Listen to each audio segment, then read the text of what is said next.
Back in the year 2000, I had a food sensitivity test and the results suggested I should avoid certain foods. After 2 weeks of avoiding my sensitive foods, as well as going on an antifungal diet, my skin greatly cleared. The next 5 to 10 years saw a gradual improvement, and as I learned more, to the point where I no longer had breakouts. My eczema and hay fever also disappeared after avoiding my sensitive foods and eating right for my metabolic type.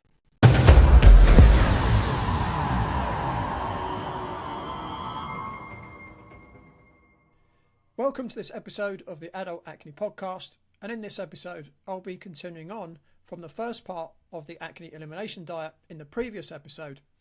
And in this episode I'll be discussing food sensitivities, food sensitivity testing, and acne causing foods, plus I'll highlight what to replace them with. I hope you really enjoy this episode. You also need to consider eliminating sensitive foods. Back in the year 2000, I had a food sensitivity test and the results suggested I should avoid certain foods. After 2 weeks of avoiding my sensitive foods, as well as going on an antifungal diet, my skin greatly cleared. The next 5 to 10 years saw a gradual improvement, and as I learned more, to the point where I no longer had breakouts. As a side note, my eczema and hay fever also disappeared after avoiding my sensitive foods and eating right for my metabolic type.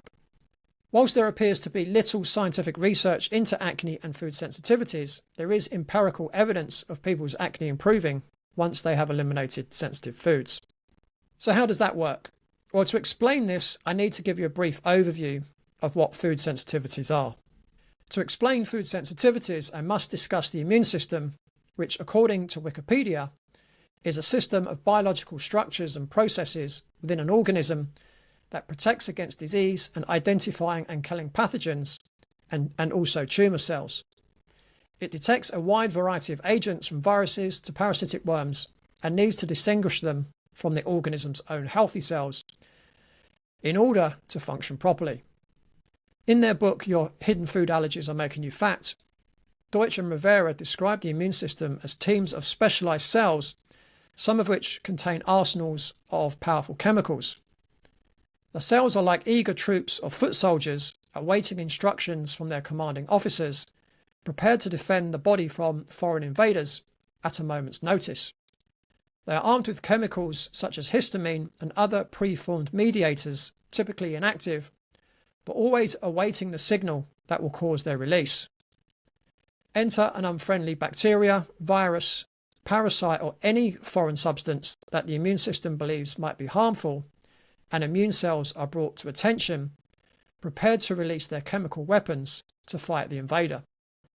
In the case of food sensitivity, the immune system identifies the food as a pathogen or unfriendly invader, and it stimulates an immune response whenever the food is eaten.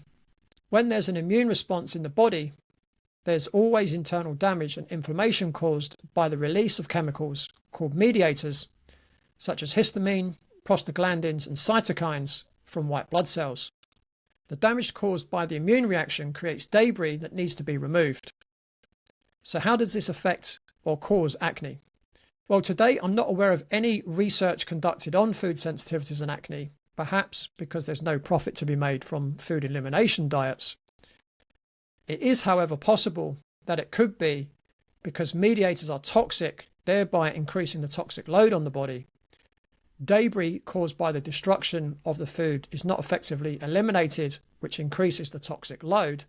Damage caused by the mediators damaging the small intestine, increasing the likelihood of microbes escaping into the bloodstream. Damage to the intestinal barrier allows undigested foodstuff, microbes, and their toxins to enter the bloodstream and end up in the skin, causing an immune response and inflammation. And also, damage to the intestinal barrier decreases the amount of nutrient uptake, thereby reducing the availability of nutrients to the organs and skin. Stimulation of the nervous system could also cause an overreaction to the Cutibacterium acnes bacteria, causing redness and swelling. Whilst we don't know the link between food sensitivity and acne for sure, or the exact mechanism, that doesn't mean that there isn't a link. Years ago, there were no scientific links between lung cancer and cigarette smoking, or asbestos and asbestosis. But we are very aware of these links today. Just because the link wasn't fully understood didn't mean that people didn't suffer. There are many food sensitivity tests available on the market. The technology is constantly being updated and improved as the science in immunology continues to uncover new information. I've also used a number of tests over the years. I started using an LCAT test, switched to an IgG test, then an IgG4 test, then a mediator release test.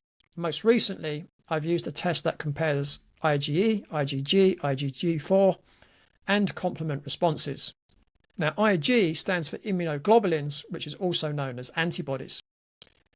These are glycoprotein molecules produced by plasma cells or white blood cells. They are a critical part of the immune response, specifically recognizing and binding to particular antigens, such as bacteria or viruses, and sometimes unrecognized foods, and aiding in their destruction. Information on food sensitivity testing can be found again at my website, eliminateadultacne.com/resources.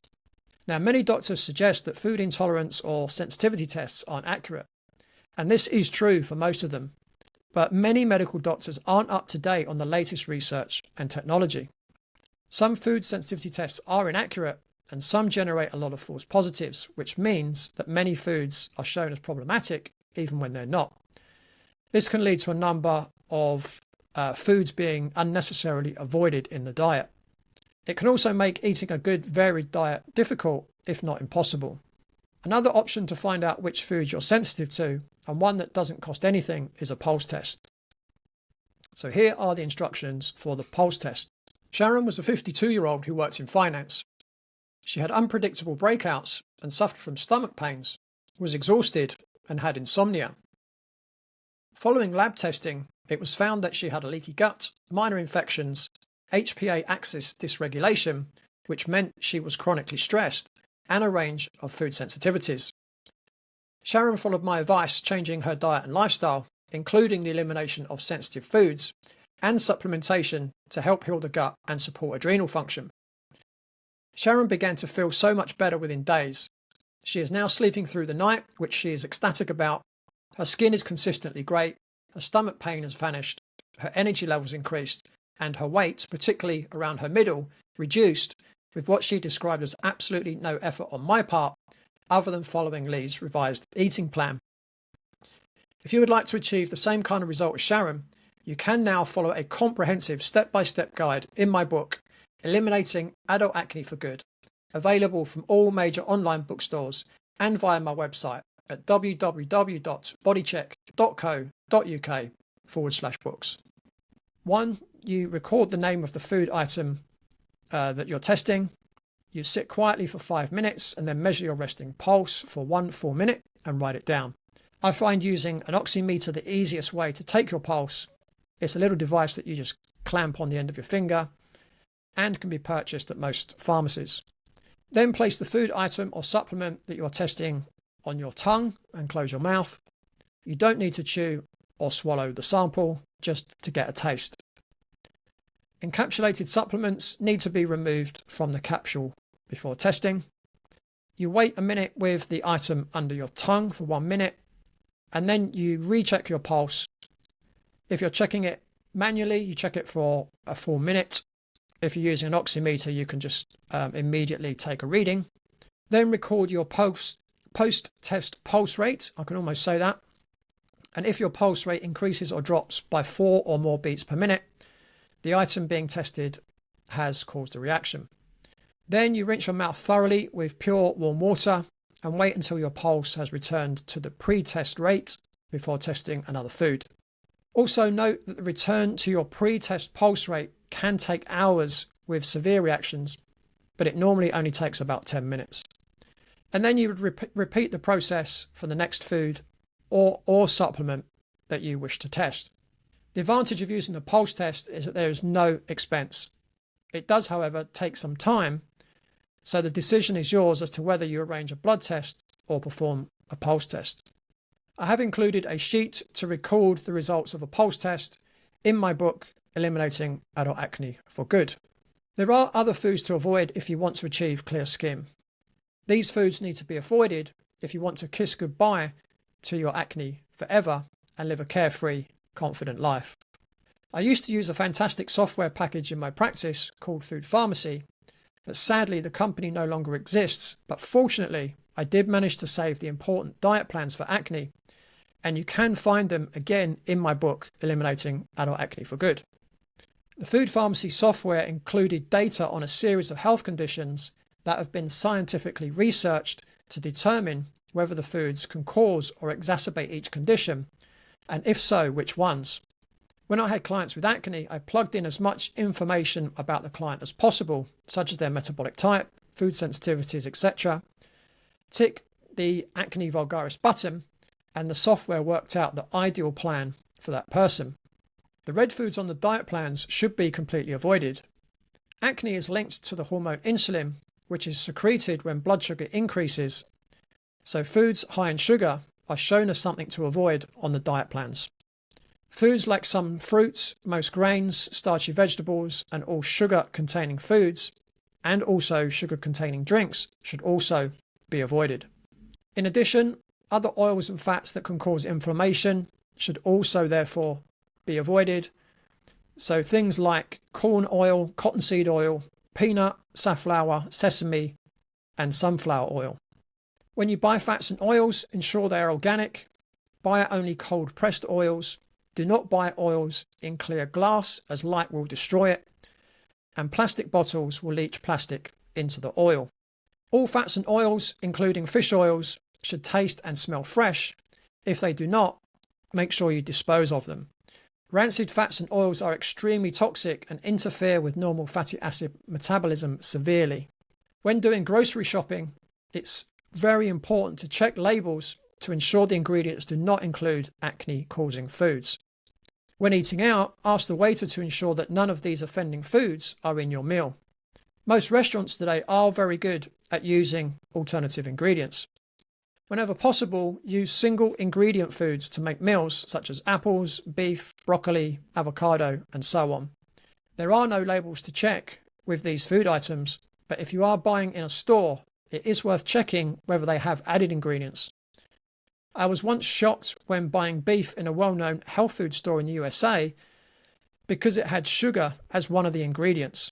Luckily, I checked the label and put it back on the shelf. Some healthy oils that you can use and cook with include coconut oil, beef tallow, duck fat, goose fat, avocado oil, lard, butter and ghee, although you need to be careful with butter and ghee because some people that will stimulate your acne. Again, the only way is to really test and see. Once you have your diet plan and a list of food, you can do your grocery shopping. At the beginning of the process, it's crucial to stick to the plan, being vigilant to avoid disappointment. In a future episode, I will cover the psychological aspects of changing your diet and lifestyle, as this is often the biggest downfall for people. For instance, planning to overcome your obstacles before they arise to ensure that once you start the process, you will maximize your chance of success by planning to avoid unnecessary pitfalls and setbacks. Well, that's it today for today's episode. I hope you've enjoyed it, but don't forget to send me your acne questions and make sure to join me next time for more great information on how to eliminate your adult acne on the Adult Acne Podcast. And don't forget, make sure to like this video, comment below, subscribe to the channel, and thanks for watching.